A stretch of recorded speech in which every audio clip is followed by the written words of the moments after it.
It all started on a Saturday a couple of months ago. I was in my recliner, making the most of my day off with a nice afternoon nap.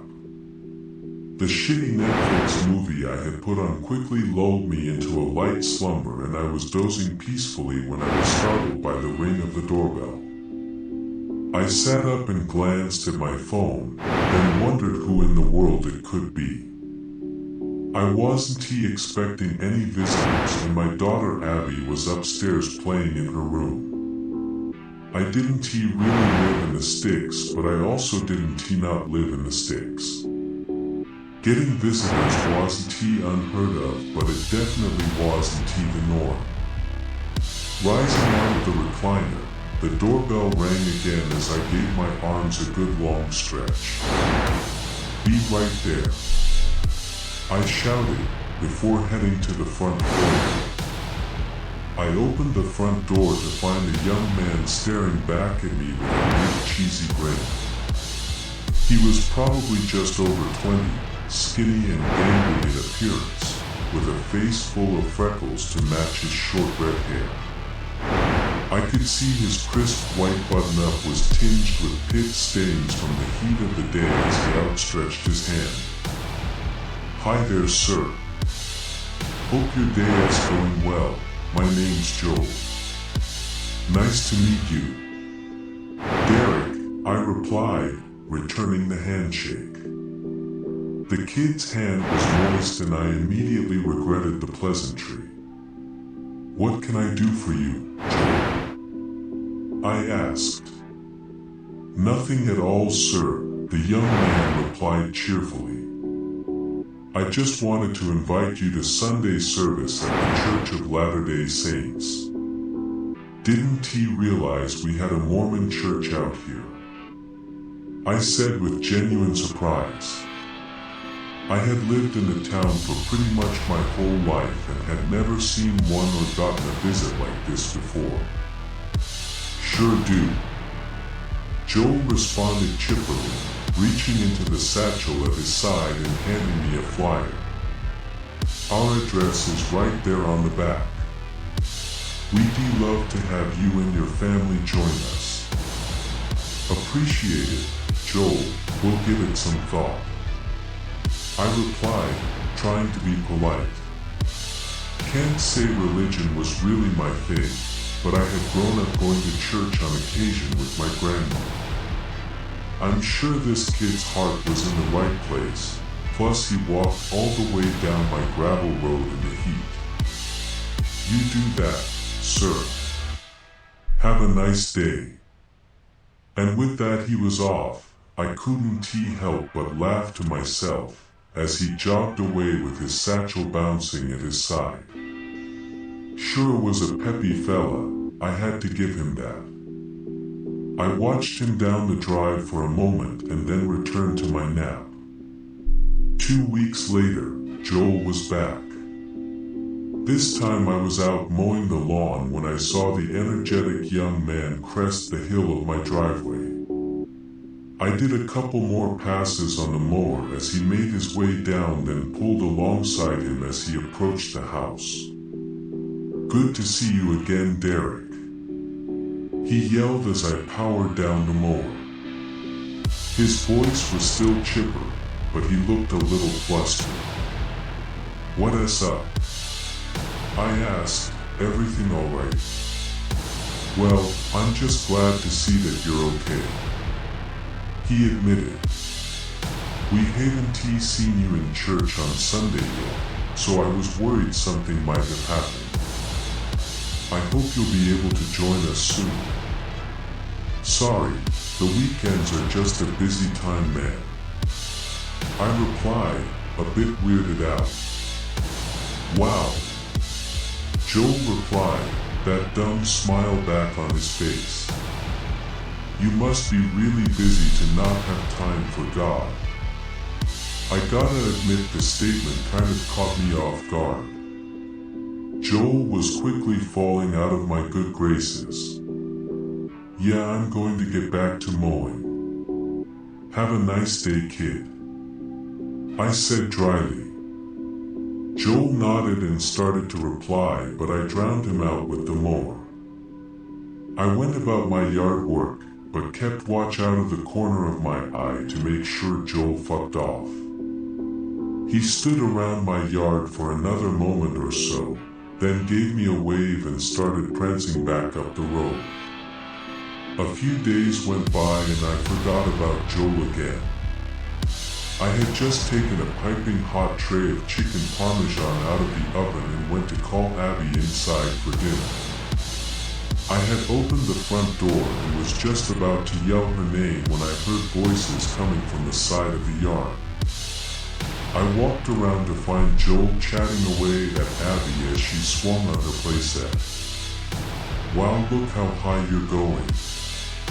He cheered as she kicked her legs. "Evening, Joel," I said in a deadpan tone as I approached. Abby jumped from her swing at my arrival and ran over and hugged my leg. "Hi, Daddy," she squealed. Mr. Joel was watching how high I could swing.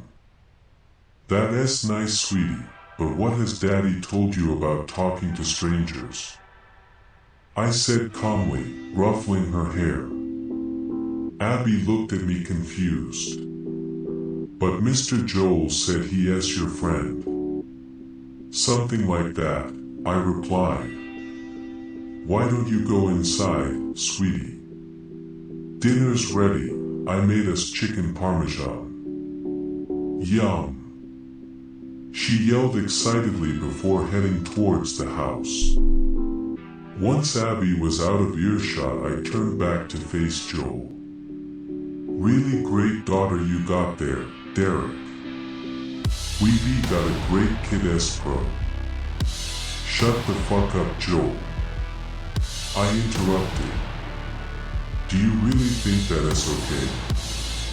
You're a grown-ass man. You can't just walk into someone else's yard unannounced and start talking to a 7-year-old. "I'm sorry, Derek. You just didn't seem convinced at my last visit, so I thought." "I'm not going to be convinced, Joel. Are you new at this? I went to church as a kid. I know how this works. You show up, you give me your sales pitch, then you leave me the fuck alone. I'm sure that your heart is in the right place, but this is too much. You need to go home, and if you come back here again, I'm going to have to call the police." Joel gave me a look like a kicked puppy dog inside. "Okay, Derek, I get it."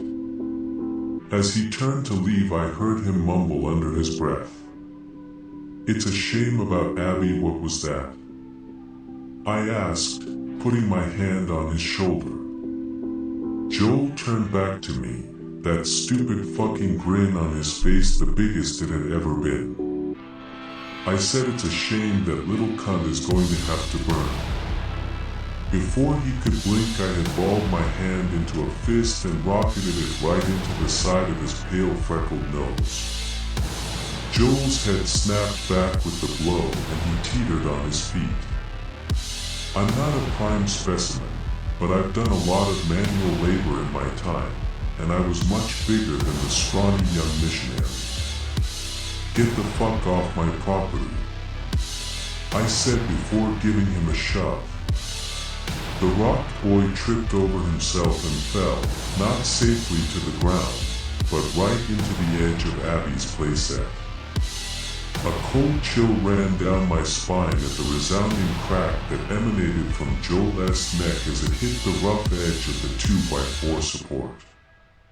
"Shit," I thought. Shit, shit, shit. Joel lay on the ground, head resting at an angle that was anything but natural. I ran my fingers through my hair, pacing around his body. The little fucker deserved every bit of that punch, but not this. I just wanted him to leave. This was it. Life was over. I was going to go to jail for God knows how long, and if I ever got out, Abby's mom would surely never let me see her again.